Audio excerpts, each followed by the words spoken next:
Alors aujourd'hui, on va parler de la numérisation d'informations. Ce sera notre avant-dernier chapitre de physique.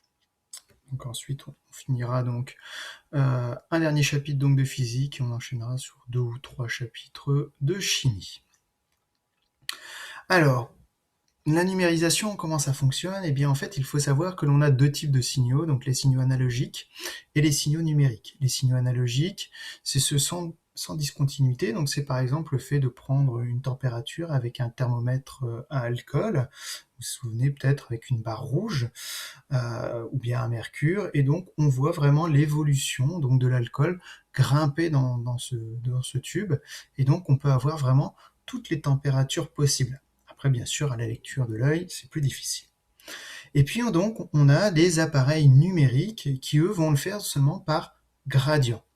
Donc on va avoir que certaines valeurs, donc c'est ça qui est parfois négatif avec le numérique, c'est qu'on va avoir que quelques valeurs, alors que l'analogique peut nous donner vraiment toute la finesse du signal. Alors par contre, on le verra, ce sera beaucoup plus pratique de transmettre des informations, de stocker des informations numériques qu'analogiques. Ça prend surtout beaucoup moins de place. Et puis ça se transporte plus facilement sans aucune perte. Donc il va être important de savoir tout numériser.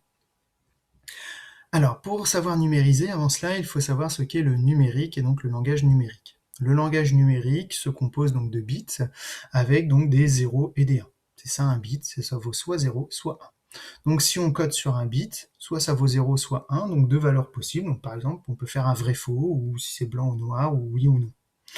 Si je code sur 2 bits, bah maintenant je peux avoir 4 valeurs possibles, 0, 0, 0, 1, 1, 0, 1, 1. Sur 3 bits, on va avoir 8 valeurs. Donc comment connaître le nombre de valeurs possibles? Eh bien c'est 2 puissance n. La plupart du temps, on va coder soit en 8, 16, 24 ou 32 bits chacune des informations.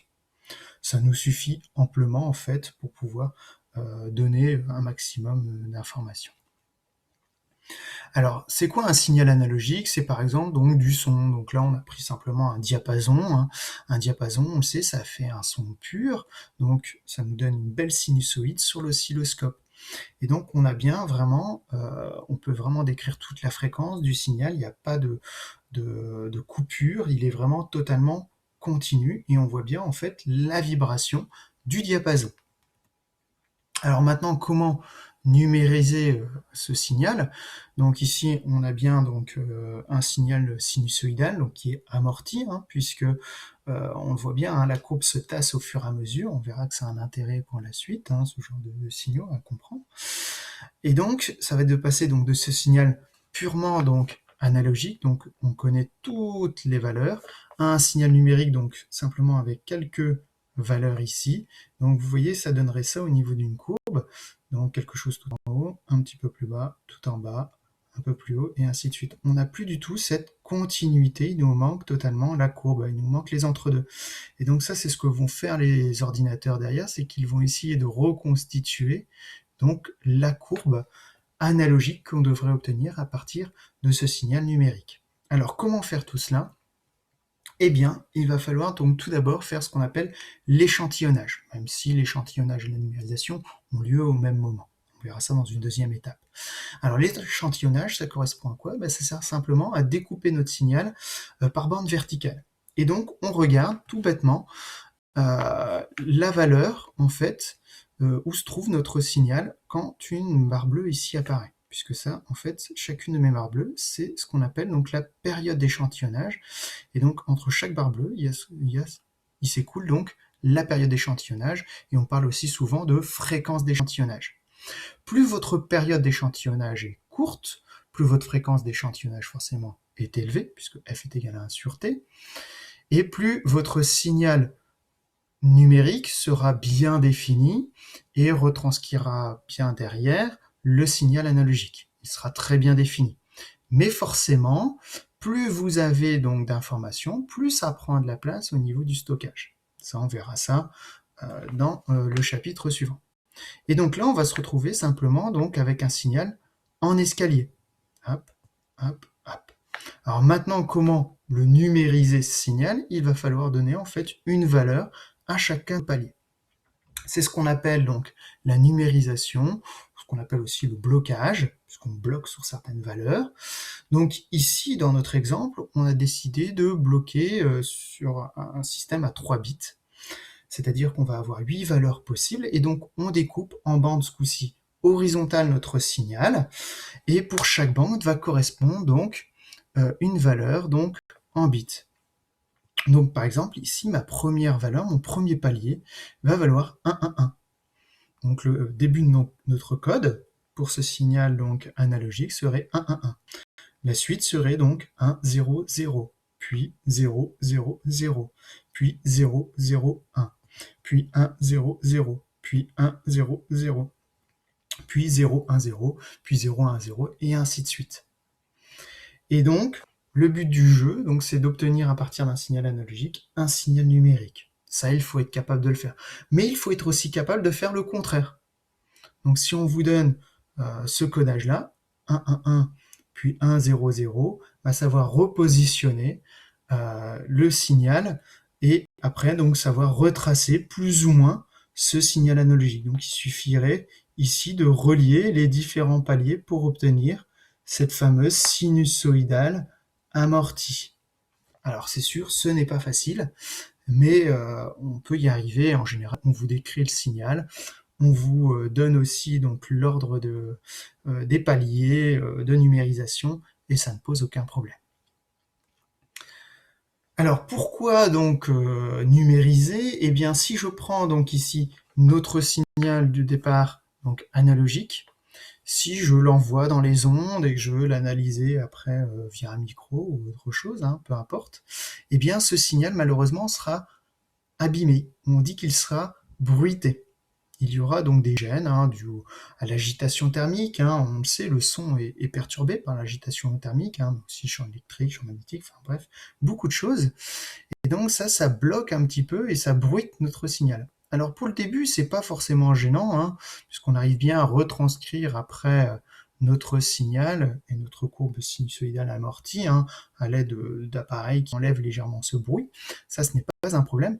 Par contre, arrivé aux petites oscillations, eh bien, vous le voyez ici, le bruit gêne complètement. On n'arrive plus du tout à décrire ce signal qui au départ est sinusoïdal.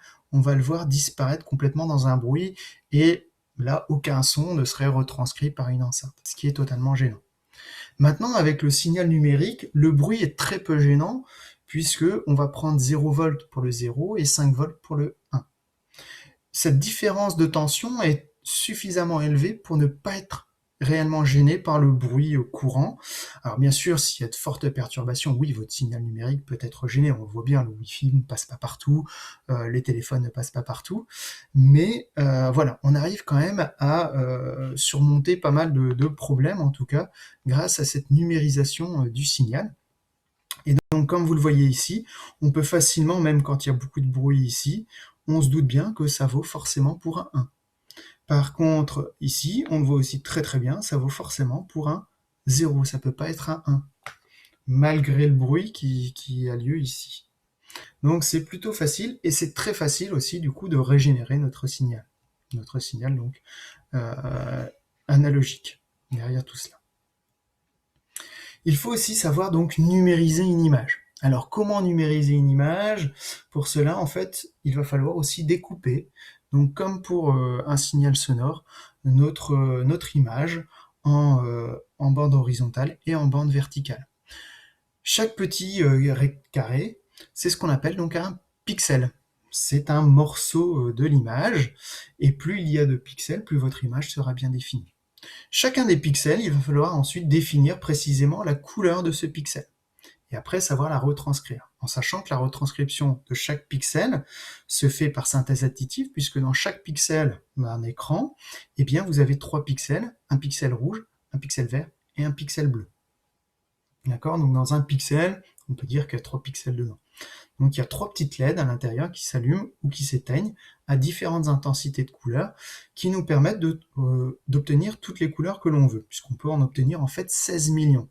Pourquoi 16 millions? Parce qu'en fait, pour chacune des LED, on peut donner 256 valeurs possibles de luminescence, d'intensité lumineuse, puisqu'on travaille sur 8 bits, en fait, sur un octet, pour chacune de nos LED colorées. Donc si je veux obtenir du noir, comme indiqué dans le tableau ici en dessous, eh bien j'éteins toutes mes LED, je mets tout à 0, 0, et comme ça, pour mon rouge, mon vert et mon bleu, donc le fameux RVB ou RGB en anglais, pour obtenir du rouge, j'allume que la LED rouge, donc 255 en rouge, 0 en vert, 0 en bleu. Si je veux ensuite du jaune, j'allume ma LED rouge, ma LED verte, mais j'éteins ma LED bleue, et j'obtiens du jaune. Pour obtenir du blanc, j'allume les 3 LED en synthèse additive pour obtenir donc du blanc. Donc chaque pixel en fait sera encodé avec donc 3 octets, puisque 8 bits pour chaque couleur. Et ainsi, on va obtenir 16 millions de couleurs pour chaque pixel, ce qui est vraiment énorme. Et plus il y aura de pixels, plus votre image sera avec un volume important, mais ça on en reparlera dans le chapitre suivant. Voilà, nous en avons quasiment terminé, il nous reste simplement donc le gris.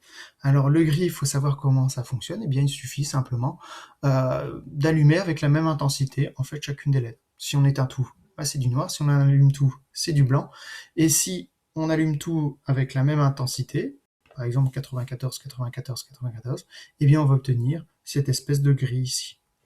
Voilà. Et donc ensuite, on peut calculer la taille de chacune de nos images, sachant que chacune de nos images donc, est encodée avec donc 3 octets, selon le nombre de pixels en tout sur notre image, donc comme par exemple ici, j'ai 640 x 480 pixels, fois 3, j'obtiens le nombre d'octets de mon image. Ensuite, bien sûr, je peux le convertir en kilo-octets, ou bien ce qu'on appelle des kibioctets. Alors les kibioctets, en fait, c'est 1024 octets, soit 2 puissance 10 octets. Voilà, je vous laisse faire l'exercice 26, page 534, pour terminer ce chapitre.